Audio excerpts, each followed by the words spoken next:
Cycle के part से क्या कोई 2D कंपोजिशन बन सकता है? यस दोस्तों, आज के क्लास का यही टॉपिक है, किस तरीके से साइकिल्स के पार्ट्स को लेके एक 2D कंपोजिशन बनाया जा सकता है। तो इसे अच्छी तरीके से समझने के लिए इस क्लास के अंत तक बने रहिए।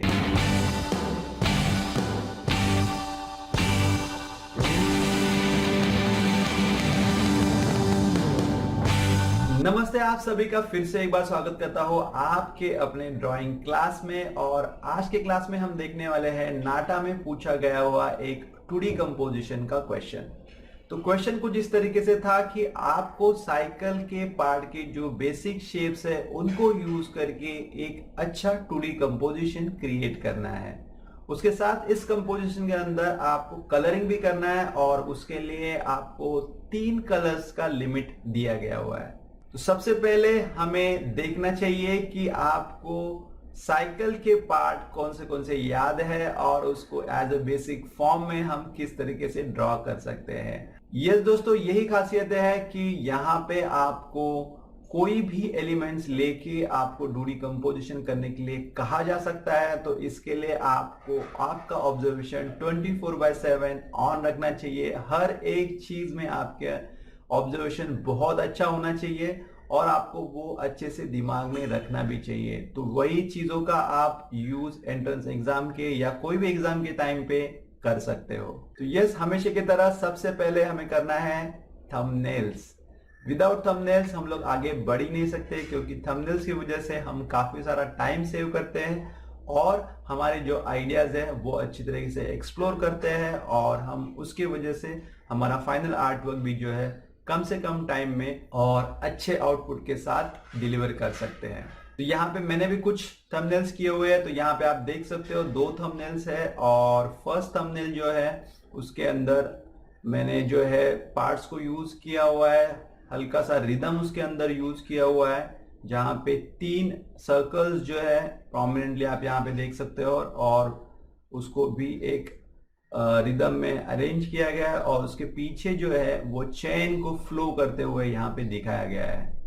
नेक्स्ट थंबनेल जो है, यहाँ पे डिजाइन का प्रिंसिपल जो यूज किया हुआ है वो है बैलेंस और उसके साथ रिदम। तो आप देख सकते हो ऊपर की तरफ काफी सारे सर्कल्स है, बीच में निगेटिव स्पेस है और अगेन नीचे की तरफ जो है वो कुछ एलिमेंट्स यहाँ पे ड्रॉ किया हुआ है। तो इस तरीके से जो बीच की चेन है वो रिदम को फॉलो करती है और जो निगेटिव पॉजिटिव स्पेस है वो बैलेंस को फॉलो करती है। आज के क्लास में हम फर्स्ट थंबनेल्स को फॉलो करते हुए ये ड्राइंग बनाएंगे।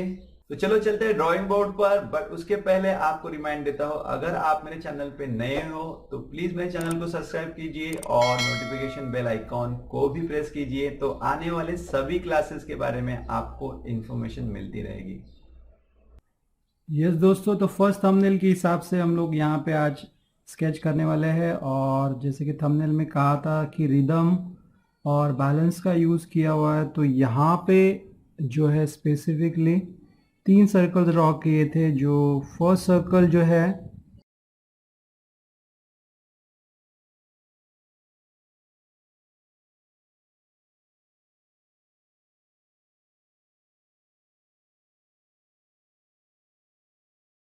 वो यहाँ पे इतना बड़ा ड्रॉ किया था। दूसरा वाला जो सर्कल है वो यहाँ पे किया था और वो थोड़ा सा पेपर के बाहर जा रहा था, बट दैट इज़ फाइन। और जो तीसरा वाला सर्कल जो था वो पेज के अंदर था और साइज़ में छोटा था। तो साइज़ के भी वेरिएशन यहाँ पे आपके तीनों सर्कल में वेरिएशन दिख सकते हैं और इस तरीके से ये रिदम फॉर्म जो है वो फ्लो हो सकता है यहाँ पे। अब यहाँ पे जो है इसको हम लोग ने स्पेसिफिक डिज़ाइन किया था उस चीज़ का।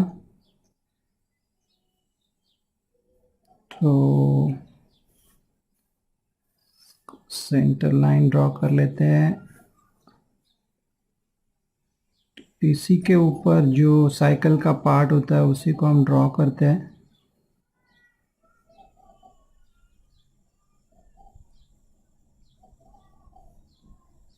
और पर्पसली मैं यहाँ पे ज्वाइन कर रहा हूँ ताकि हमें ये पैच अलग से मिल सकता है।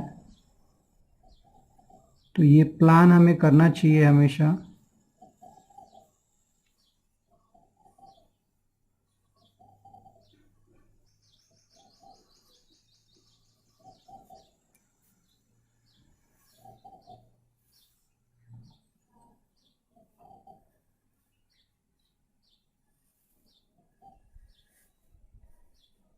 सो इस तरीके से इसके अंदर का भी सर्कल हम लोग ड्रॉ कर लेते हैं। और इसी के लिए हमें जो है हमारी हैंड की प्रैक्टिस बहुत ज़रूरी है, ताकि हम प्रॉपरली इस तरीके से सर्कल ले सके और ड्रॉ कर सके।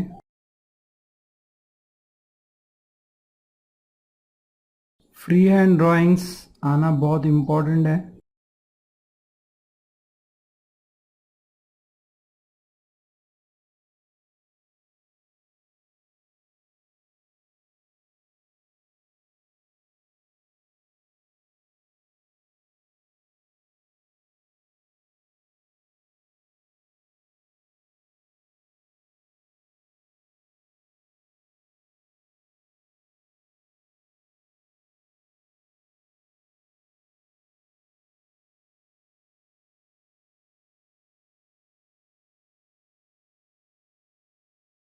तो ये एक सर्कल हो गया। दूसरा जो सर्कल है वो जैसे कि इसका टायर होता है, उस हिसाब से हमें यहाँ पे बनाने वाला है। तो ये टायर के लिए भी हम लोग यहाँ पे अंदर की तरफ से एक सर्कल ड्रॉ करते हैं।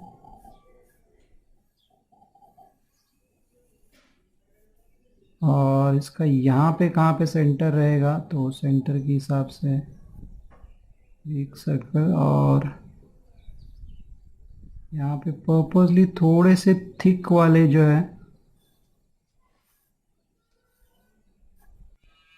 लाइंस हम ड्रॉ कर रहे हैं।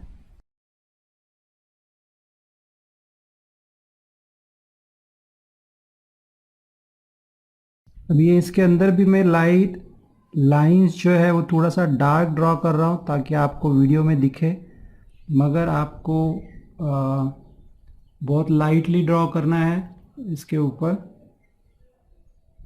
क्योंकि कलरिंग के टाइम पे ये ब्लैक लाइंस हमें अवॉइड करनी है। अगेन ये एक यहाँ पे पार्ट है जो सर्कल, उसको भी मैं इनसाइड सर्कल ड्रॉ कर लेता हूँ यहाँ पे। और ये बेरिंग का पार्ट हो सकता है साइकिल का।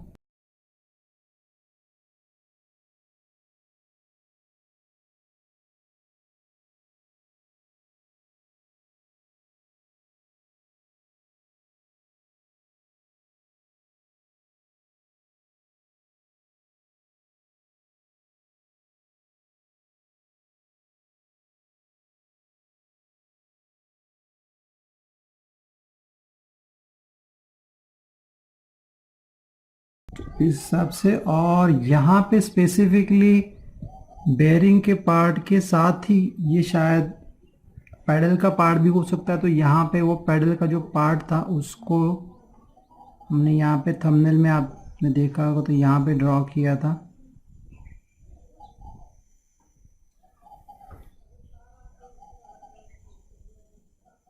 जो एक्चुअली काफ़ी बड़ा होना चाहिए थोड़ा सा।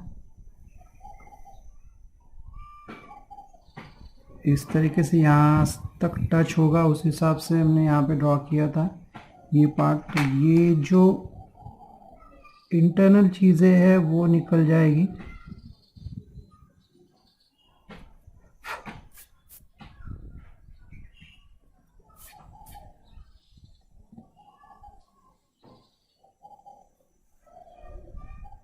और यहाँ पे स्पेसिफिकली जो है यहाँ पे ओवरलैप करते हुए एक सीट का कवर हम लोग ने डाला था। सीट जिस तरीके से टॉप एंगल से हमें सीट दिखेगी वो हम लोग ने यहाँ पे ऐड किया था।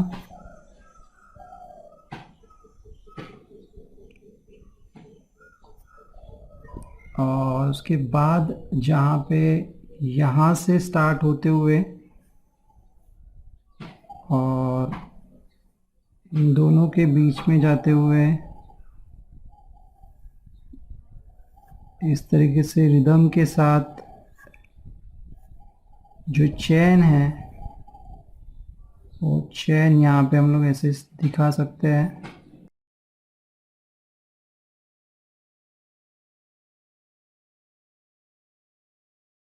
और यहाँ पे भी वो रिदम के हिसाब से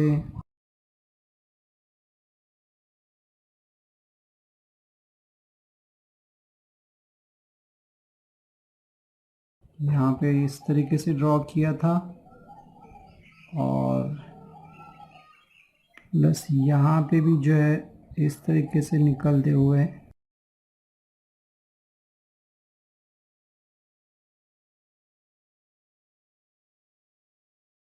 तो ये रिदम को ही फॉलो करते हुए सब चीज़ें यहाँ पे ड्रॉ की हुई है। और जैसे कि यहाँ पे अभी जब ये चेन की हम लोग बात करें तो चेन का डिज़ाइन जो होता है वो हमें यहाँ पे अप्लाई करना होगा, विच इज़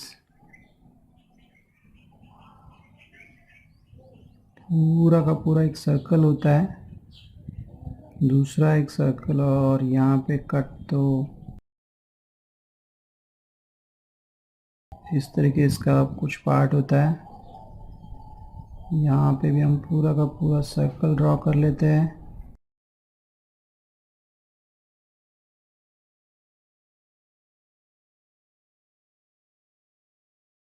सिमिलरली यहाँ पे भी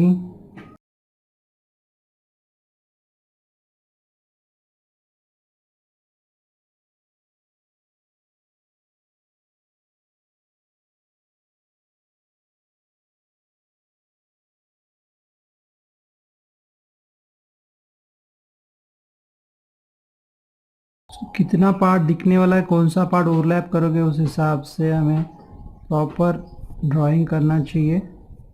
जैसे कि यहाँ पे व्हील को मैं फोरग्राउंड में रखना चाहता हूँ, ये बैकग्राउंड में रखना चाहता हूँ, इवन यह पार्ट भी मुझे फोरग्राउंड में चाहिए, तो उस हिसाब से जितने रिक्वायर्ड लाइन्स है उतने ही यहाँ पे मैं ड्रॉ कर रहा हूँ।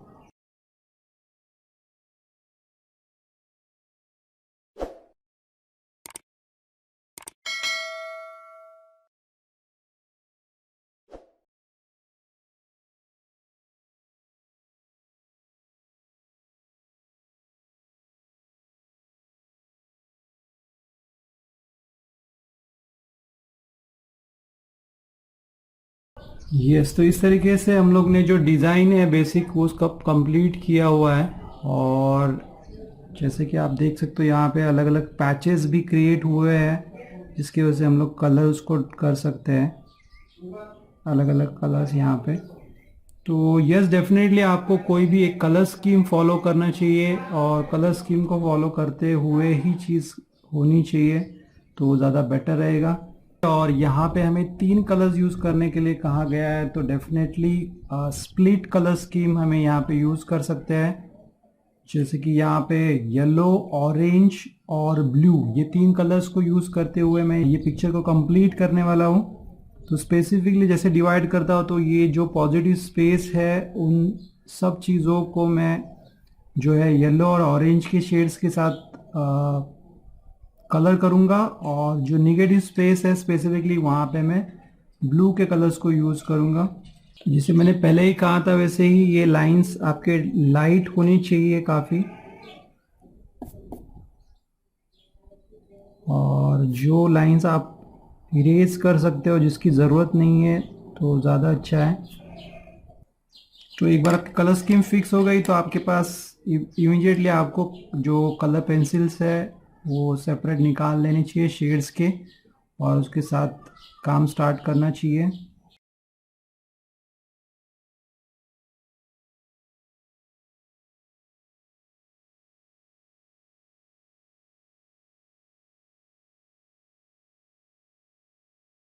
अब ये सब ये काफ़ी बड़ा सा पैच क्रिएट हो सकता है ऑरेंज का, पर दैट इज़ फाइन, सर्कल की वजह से वो चल जाएगा। अदरवाइज़ आपको उसको भी डिवाइड करना चाहिए था, तो और वो अच्छा लग सकता था।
यस, तो इस तरीके से हम लोग ने ऑलमोस्ट ऑल पॉजिटिव स्पेस जहाँ जहाँ पे वहाँ पे जो है ऑरेंज और येलो के शेड्स यहाँ पे यूज़ किए हुए हैं, और जैसे कि मैंने कहा था नेगेटिव स्पेस में हम लोग ब्लू के शेड्स यूज़ करने वाले हैं। तो यस, हम लोग उसके लिए स्टार्ट करते हैं।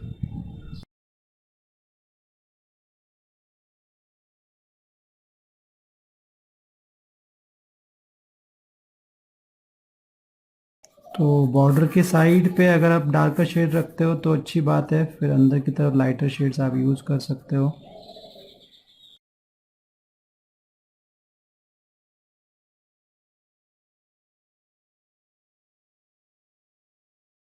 पर ब्लू के डिफरेंट डिफरेंट शेड्स यूज़ कर रहा हूँ, बट मोरलेस उसका टोन सेम ही लग रहा है। सेम इसका एडवांटेज लेते हुए अभी यहाँ पे भी जो है नीचे की साइड पे भी मैं वही सेम ब्लूज को यूज़ करता हूँ, और फिर बीच के इस पैच के यहाँ पे हम लोग उसके जो लाइटर शेड्स है ब्लू के उसको यूज़ करेंगे। तो एक और इंटरेस्टिंग कलर स्कीम्स और पैटर्न हो सकता है।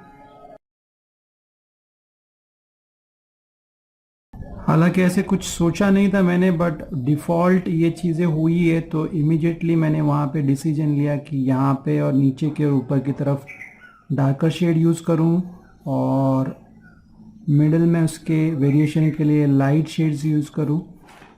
तो इस तरीके से क्विक डिसीजंस आपको लेने आनी चाहिए,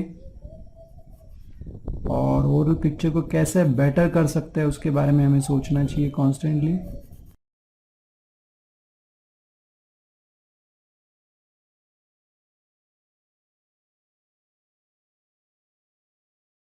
और यहाँ पे ये लाइटर ब्लू पे अप्लाई कर रहा हूँ। बॉर्डर की तरफ अगर कलर करके लेते हो तो ये बाकी की चीज़ें इजी हो जाएगी, और फिनिशिंग भी आपकी अच्छी लग सकती है।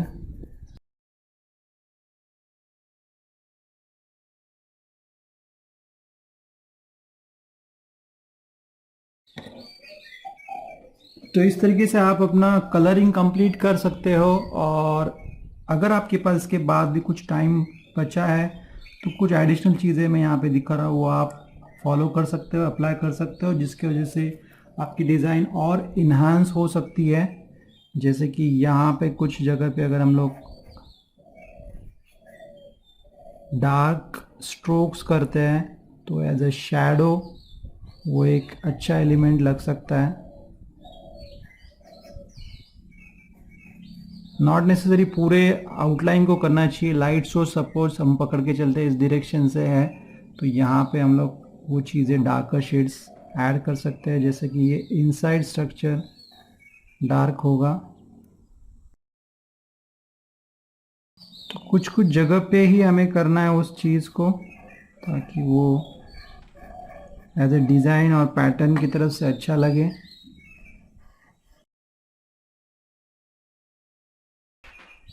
तो एक अच्छा गेटअप इसकी वजह से यहाँ पे आ रहा है, आप देख सकते हो।